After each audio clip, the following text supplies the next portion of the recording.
नमस्कार, मैं हूं प्रदीप कुमार। आप देख रहे हैं पॉलिटिकल आइडिया। पॉलिटिकल आइडिया के आज के इस अंक में आप सभी दर्शकों का बहुत बहुत स्वागत है। मित्रों, आज हम एक ऐसे राजनेता के बारे में बात करने जा रहे हैं जिनकी मित्रता नीतीश कुमार के साथ रही है, नीतीश कुमार के दल के एक मजबूत स्तंभ रहे हैं और उस जिले से रहे हैं जिस जिले का, उस जाति से हैं जिस जाति का लालू यादव के परिवार के साथ, लालू प्रसाद यादव की राजनीति के साथ 36 का बैर रहा है।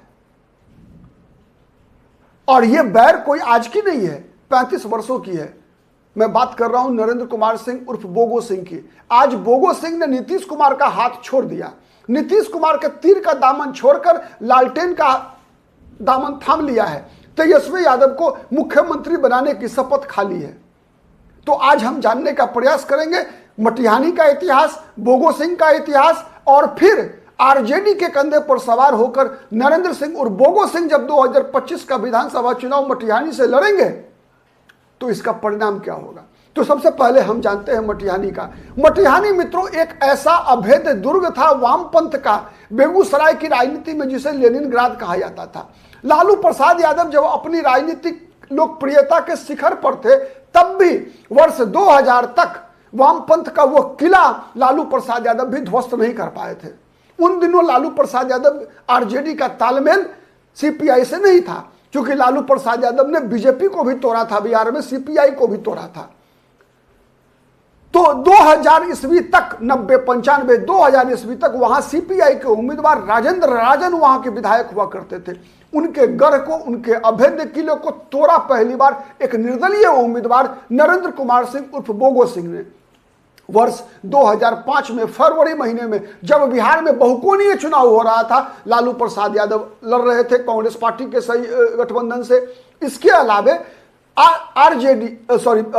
बीजेपी और जनता दल यूनाइटेड का तालमेल था, गठबंधन था। इसके अलावे लोक जनशक्ति पार्टी, रामविलास पासवान किसी मुसलमान को मुख्यमंत्री बनाने की कसम खाकर झोपड़ी छाप लेकर उम्मीदवार खड़ा बिहार में चुनाव लड़ रहे थे। उस समय में नरेंद्र सिंह और बोगो सिंह ने निर्दलीय उम्मीदवार के रूप में वामपंथ का किला ध्वस्त किया था।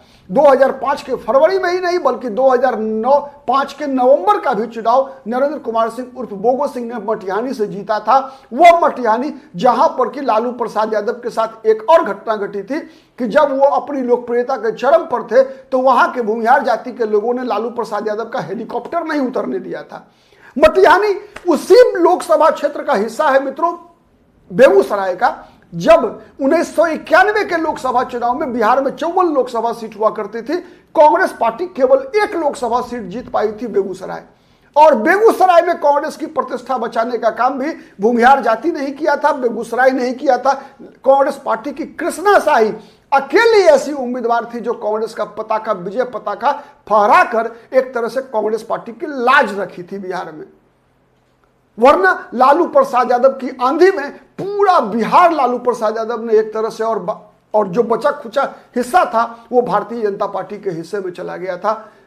ये स्थिति थी बेगूसराय की, कांग्रेस पार्टी की बिहार में, और भूमिहार जाति की। कृष्णा शाही एकमात्र उम्मीदवार थी, एक सीट मिल पाया था और वो मंत्री बनी थी नरसिंह राव के सरकार में।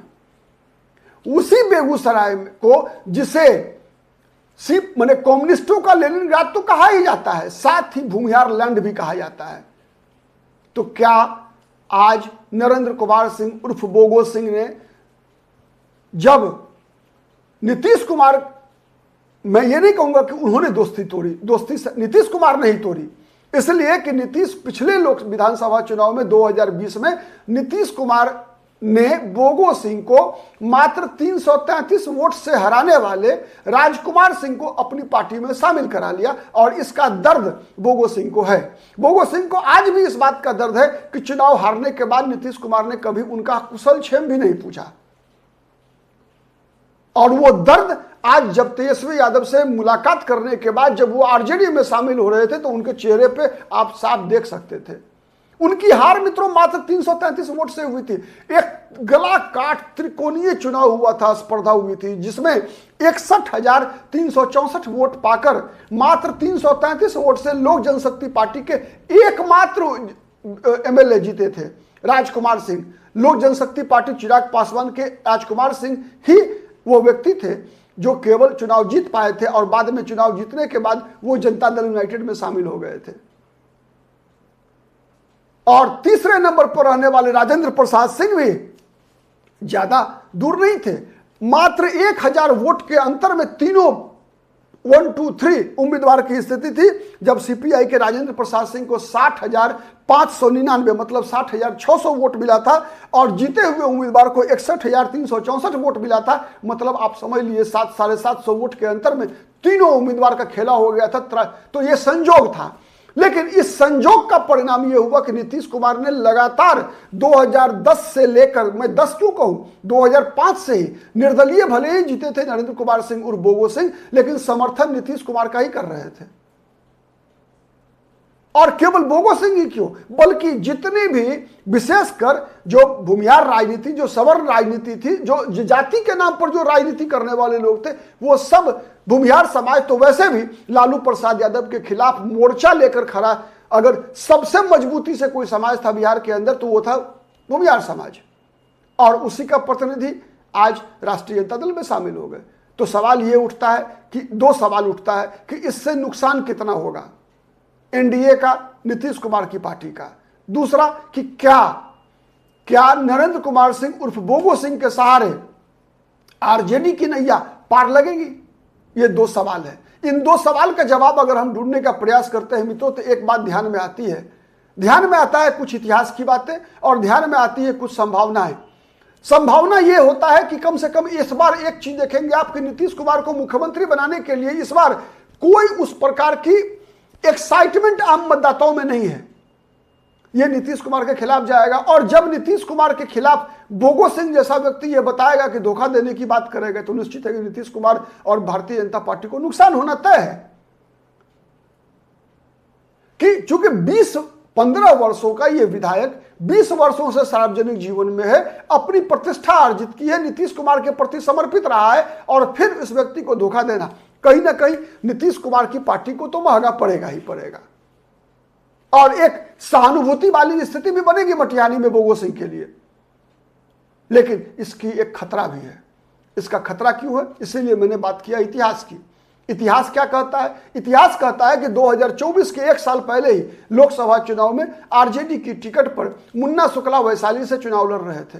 समीकरण यही था, मतलब उसी भूमिहार जाति से आते हैं थे, मुन्ना शुक्ला भी आते हैं और बोगो सिंह भी आते हैं।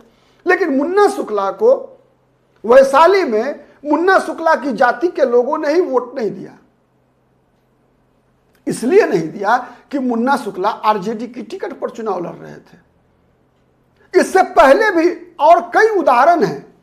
अगर हम विधानसभा चुनाव की बात करें तो पिछला विधानसभा चुनाव आप याद कीजिए, जब दरभंगा जिले में ऐसी विधानसभा सीटें हैं जहां पर कि महागठबंधन के उम्मीदवार सवर्ण समाज से आते थे, ब्राह्मण जाति से आते थे।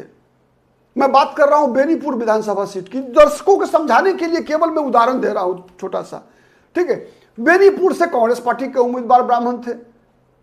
इसके अलावा अलीनगर विधानसभा सीट से आरजेडी के उम्मीदवार एक ब्राह्मण जाति का उम्मीदवार था, विनोद मिश्रा, और मिथिलेश चौधरी कांग्रेस पार्टी के उम्मीदवार थे बेनीपुर विधानसभा सीट से। लेकिन इन दोनों विधानसभा सीट पर वैसे ही इनकी अपनी जाति के लोगों ने, मतलब ब्राह्मण जाति के लोगों ने, न विनोद मिश्रा को वोट दिया न मिथिलेश चौधरी को वोट दिया।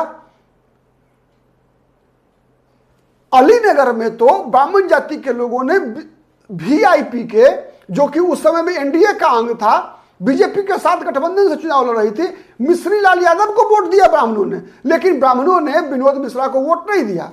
वही हाल वैशाली में भूमिहार जाति के लोगों ने मुन्ना शुक्ला के साथ किया, क्योंकि इसलिए कि मुन्ना शुक्ला आरजेडी की टिकट पर चुनाव लड़ रहे थे।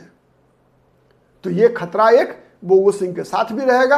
अंत में परिणाम तो जनता जनार्दन को करना है। मतदाता कभी भी इतिहास दोहराते भी हैं और इतिहास बनाते भी हैं, ठीक है। तो 2025 का विधानसभा चुनाव इतिहास दोहराएगा या इतिहास बनाएगा? इतिहास दोहराएगा तो बोगो सिंह की प्रतिष्ठा धूमिल होगी। इतिहास अगर बनेगा तो नीतीश कुमार नमस्कार।